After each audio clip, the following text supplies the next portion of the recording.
আসসালামু আলাইকুম রহমতুল্লাহ। সুপ্রিয় শিক্ষার্থী, আজ আমরা মাস্টার্স ফাইনাল ইয়ার এর মডার্ন পোয়েট্রি এই সাবজেক্টের ওয়াল্ট হুইটম্যান রচিত কবিতাগুলি থেকে মোস্ট ইম্পর্টেন্ট ব্রিফ কোশ্চেন নিয়ে আলোচনা করব। একই সাথে আমরা 2014 সাল থেকে 2019 সাল পর্যন্ত যে সকল ব্রিফ কোশ্চেন এসেছে সে সম্পর্কে আলোচনা করব। আজকের এই ভিডিওটিতে মূলত 3টি ক্যাটাগরিতে সাজানো হয়েছে। প্রথমে আমরা দেখে নেওয়ার চেষ্টা করব 2014 সাল থেকে 2019 সালে কোন কোন প্রশ্নগুলো এসেছে এবং সেগুলো পরের সালগুলোতে রিপিট হয় কিনা। অর্থাৎ ব্রিফ কোশ্চেন সাধারণত a song of myself Walt Whitman রচিত এই কবিতাটি থেকে কতবার রিপিট হয়। অর্থাৎ আমরা সাধারণত জানি যে ব্রিফ কোশ্চেনগুলো কিছু কিছু পরীক্ষার মধ্যে রিপিট হয়, আবার কিছু কিছু পরীক্ষার মধ্যে রিপিট হয় না। আমরা যদি বিগত সালের পরিসংখ্যান দেখতে পারি, দেখে নিই, তাহলে সহজে বুঝতে পারবো মডার্ন পোয়েট্রি এই সাবজেক্টটিতে ব্রিফ কোশ্চেন কতটা কমন পড়বে। আর কোন কোন লেখকের কোন কোন কবিতা থেকে ব্রিফ কোশ্চেন আসে তা আমরা অ্যানালাইসিস জোনের মাধ্যমে দেখতে পাই। আমরা প্রথমে তাই এই ভিডিওটির মধ্যে 3টি স্টেপে ভাগ করব। প্রথম স্টেপটা হলো অ্যানালাইসিস জোন, অর্থাৎ প্রিভিয়াস সাল থেকে কোন কোন প্রশ্নগুলো রিপিট হয় এবং সং অফ মাইসেলফ থেকে, তার মানে হলো ওয়াল্ট হুইটম্যানের রচিত কবিতা থেকে কতগুলো প্রশ্ন রিপিট হয়েছে এবং 2020 সালের পরীক্ষার্থীদের জন্য রিপিট হওয়ার সম্ভাবনা আছে কিনা তা প্রথম ধাপে আলোচনা করব। দ্বিতীয় ধাপে আমরা আলোচনা করব ওই যে 2014 সাল থেকে 18 সাল পর্যন্ত যে সকল কোশ্চেন রিপিট হয়েছে সেগুলো নিয়ে আলোচনা করব।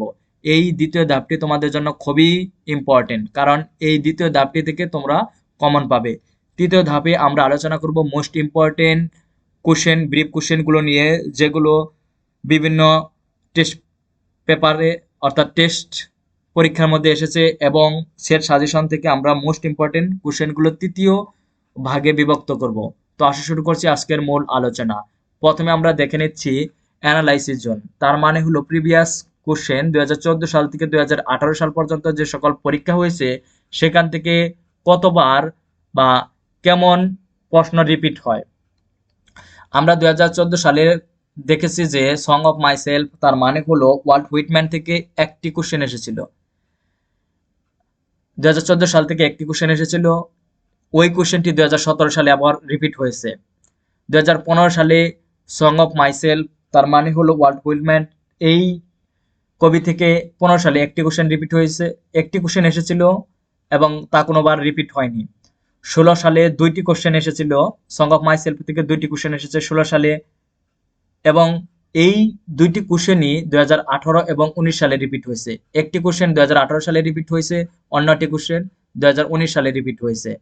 17 সালে সং অফ মাইসেলফ থেকে 2টি কোশ্চেন এসেছিল এবং এই 2টি কোশ্চেন থেকে একটি কোশ্চেন 19 সালে এসেছে।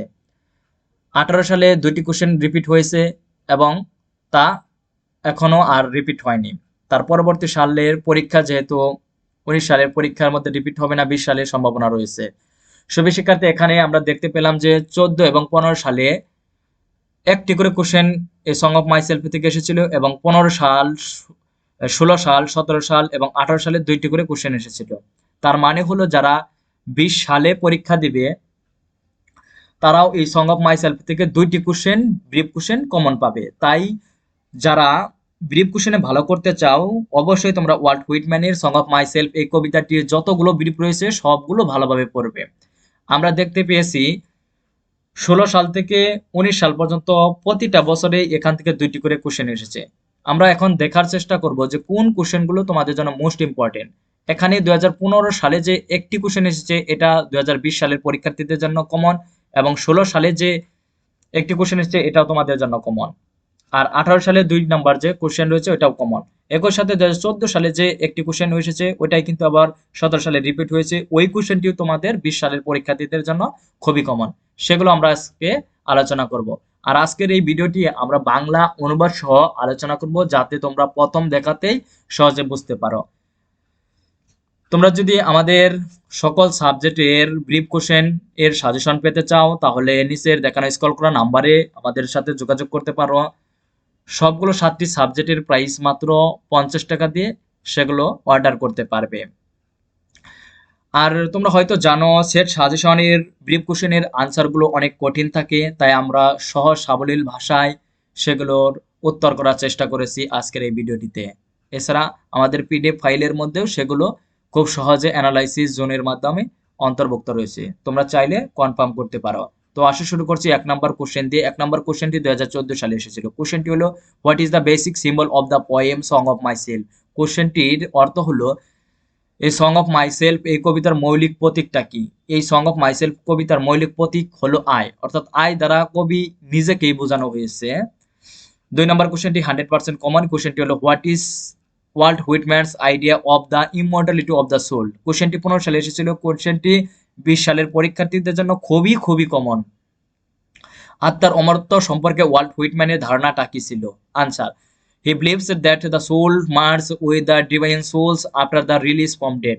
তিনি বিশ্বাস করেন যে আত্মারা মৃত্যু থেকে মুক্তির পর দিব্য আত্মার সাথে মিলিত হয়। 3 নম্বর কোশ্চেনটি খুবই খুবই কমন। এই কোশ্চেনটি 2বার এসেছে। 2014 সালে কোশ্চেনটি, এটি 2017 সালে রিপিট হয়েছে। What does Whitman mean by the word en masse. এই ইন ম্যাস দ্বারা কি বোঝানো হয়েছে?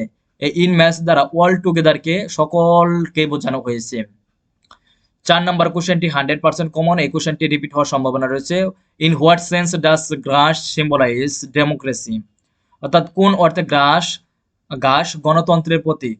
The Gash knows no discrimination by growing at all places in broad as well as narrow zones among black and white people. Thus it symbolizes democracy. অর্থাৎ এখানে বোঝানো হলো যে ঘাস সব জায়গায় বিস্তৃত এবং সংকীর্ণ অঞ্চলে কালো এবং শ্বেতাঙ্গদের মধ্যে বৃদ্ধি করে। আর এই ঘাস সাধারণত কোনো বৈষম্য জানে না কালো আর শ্বেতাঙ্গ মানুষের মধ্যে। তাই এটি একটি গণতন্ত্রের প্রতীক, অর্থাৎ ঘাসকে গণতন্ত্রের প্রতীক হিসেবে দেখানো হয়েছে, কারণ সে সবার মাঝে সব জায়গায় জন্মায়, ন্যারো জায়গায় এবং সংকীর্ণ জায়গায় এবং কি বিস্তীর্ণ সকল ধরনের জায়গায় জন্মে। এটা মানুষের সাথে কোনো বৈষম্য করতে পারে না ঘাস। একেই সাধারণত গণতন্ত্রের প্রতীক বলা হয়েছে। ঘাসের মতো কবি মানুষকে হতে বলেছেন, কারণ ঘাস যেমন নিজের ইচ্ছা মতো বেড়ে ওঠে, একটা মানুষকে ঠিক একইভাবে স্বাধীন চেতা হতে হবে। What according to Whitman is the handkerchief of the lord. এই কোশ্চেনটি কমন রয়েছে। কোশ্চেনটি 18 সালে এসেছিল। হুইটম্যানের মতে প্রভুর রুমাল কি? দ্য ঘাস woven out of hopeful green stuff is called by the poet the handkerchief of God. এ পর্যন্ত দিলেই হবে, বাকি অংশ দিতে হবে না। অর্থাৎ ঘাস আশাপূর্ণ সবুজ উপাদান থেকে বোনা কবি দ্বারা বলা হয় ঈশ্বরের রুমাল, কারণ এটি একটি গন্ধে ভরা উপহার। শুভ শিক্ষার্থী, 6 নম্বর কোশ্চেনটি 2017 সালে এসেছিল। এই কোশ্চেনটি রিপিট হয়ে 19 সালে এসেছে। এই কোশ্চেনটি যারা 20 সালে পরীক্ষা দিবে তারা বাদ দিবে। একই সাথে 7 নম্বর কোশ্চেনটি 16 সালে এসেছিল। এই কোশ্চেনটি 19 সালে রিপিট হয়েছে। এই কোশ্চেনটি তোমরা বাদ দিবে। এখন আমরা সেট টেস্ট পেপার থেকে মোস্ট ইম্পর্টেন্ট কোশ্চেনগুলো নিয়ে আলোচনা করব। তোমরা হয়তো জানো যে সেট টেস্ট পেপার সাধারণত এখন বের হয় না, কিন্তু আমরা বিভিন্ন কলেজের কোশ্চেনগুলো ঘুরে ঘুরে কালেক্ট করে সেখান থেকে মোস্ট ইম্পর্টেন্ট কোশ্চেন এর নিয়ে সাজেশন করেছি। যে সকল কোশ্চেন বিভিন্ন টেস্ট পরীক্ষার মধ্যে এসেছিল সেগুলোর পাশে 100% কমন লেখা রয়েছে, ওগুলো তোমরা অবশ্যই মাস্ট ভালোভাবে পড়বে। 1 নম্বর কোশ্চেনটি হলো, what is song of my self. Song of Myself is a poem written by Walt Whitman. 2 নম্বর কোশ্চেনটি হলো, what is the theme of the poem Song of Myself? In Song of Myself, Walt Whitman sings of himself, and singing of himself, he sings of American herself. Song of Myself A Walt Whitman নিজের গান গেয়েছেন এবং নিজের গানে তিনি American গান গেয়েছেন, অর্থাৎ নিজে যে গান গেয়েছেন ওই গানের দ্বারা তিনি আমেরিকান মানুষের গানকে স্মরণ করেছেন বা তুলে ধরেছেন। 3 নম্বর কোশ্চেনটি 100% কমন। কোশ্চেনটি হলো, how does the poet realize the immortality of the soul? Answer, death is not the end of life but the transformation into an eternal life. মৃত্যু জীবনের শেষ নয়, বরং এটি একটি অনন্ত জীবনের রূপান্তর। এটাই হলো এই কবিতার ইমর্টালিটি, অর্থাৎ এখানে কবি এই বিষয়টাকে রিয়েলাইজ করেছে ইমর্টালিটি অফ দ্য সোলস হিসেবে। 4 নম্বর কোশ্চেন 100% কমন। এই কোশ্চেনটি আসার সম্ভাবনা রয়েছে। What does the spear of ঘাস সিম্বলাইজ? দ্য স্পেয়ার অফ ঘাস symbolizes the procreant power of nature. ঘাসের বসা প্রকৃতির প্রবর্তক শক্তির প্রবর্তক হিসেবে বিবেচনা করা হয়। How does Whitman show the equality of body and the soul? Whitman কিভাবে শরীর এবং আত্মার মধ্যে সমতা দেখান? By pointing out the both of the body and the soul আর equality important, Whitman says that he would not degrade the body for the sake of the soul, not the soul for the body. শরীর এবং আত্মা উভয়ই সমান গুরুত্বপূর্ণ তা নির্দেশ করে। হুইটম্যান বলেছেন যে তিনি আত্মার জন্য দেহের অবনতি করবেন না এবং দেহের জন্য আত্মারও করবেন না। 6 নম্বর কোশ্চেনটি খুবই কমন, এই কোশ্চেনটি মোস্ট ইম্পর্টেন্ট, এটি অবশ্যই তোমরা ভালোভাবে পড়বে। How does Whitman become a believer in democracy? কিভাবে হুইটম্যান গণতন্ত্রে বিশ্বাসী হন?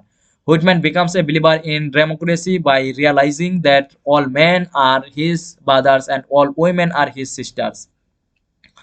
হুইটম্যান গণতন্ত্রে বিশ্বাসী হন এই উপলব্ধি করে যে সমস্ত মানুষ তার ভাই এবং সমস্ত মহিলা হয় তার বোন। 7 নম্বর কোশ্চেনটি, what is the meaning of unscrew the locks from the doors? দরজা থেকে তালা খুলুন, এই কথাটির অর্থ কি?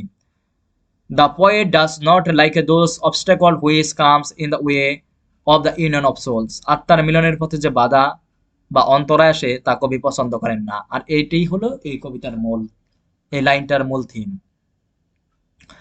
8 নম্বর কোশ্চেনটি খুবই কমন, এই কোশ্চেনটি তোমরা মাস্ট পড়বে। কোশ্চেনটি হলো, what is Whitman's idea of eternity? অনন্তকাল সম্পর্কে হুইটম্যানের ধারণা কি? Whitman says that the clock indicates the passing of moment but time is eternal. None can visualize the beginning or the end of time. Whitman বলেছেন যে ঘড়িটির মুহূর্তগুলি নির্দেশ করে, যে ঘড়িটি মুহূর্তগুলিকে অর্থাৎ সময়কে নির্দেশ করে, কিন্তু সময় চিরন্তন, সময়ের শুরু বা শেষ কেউ কল্পনা করতে পারে না। 9 নম্বর কোশ্চেনটি মোটামুটি কমন রয়েছে। কোশ্চেনটি হলো, what does the spotted hawk symbolize for the poet? দাগযুক্ত বাজ পাখির জন্য কবির জন্য কিসের প্রতীক? The spotted hawk symbolizes the poet soul's which. এটা 8 পর্যন্ত দিলেই হবে। এটা কিসের প্রতীক? এটা কবির আত্মার প্রতীক। সবই শিক্ষার্থী 10 নম্বর কোশ্চেনটি খুবই কমন, এই কোশ্চেনটি তোমরা মোস্ট ইম্পর্টেন্ট, তাই ভালোভাবে পড়বে। What does Whitman believe as a Democrat? গণতন্ত্রে বিশ্বাসী হুইটম্যান কিভাবে, অর্থাৎ গণতন্ত্রকে কিভাবে হুইটম্যান বিশ্বাস করেন?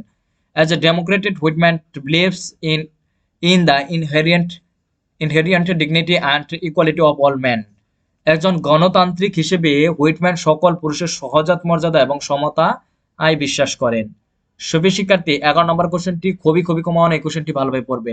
Whose voice would Whitman become? Whitman কার কণ্ঠস্বর হয়ে উঠবে, অর্থাৎ হুইটম্যান কার কণ্ঠস্বর হয়ে উঠতে চায়?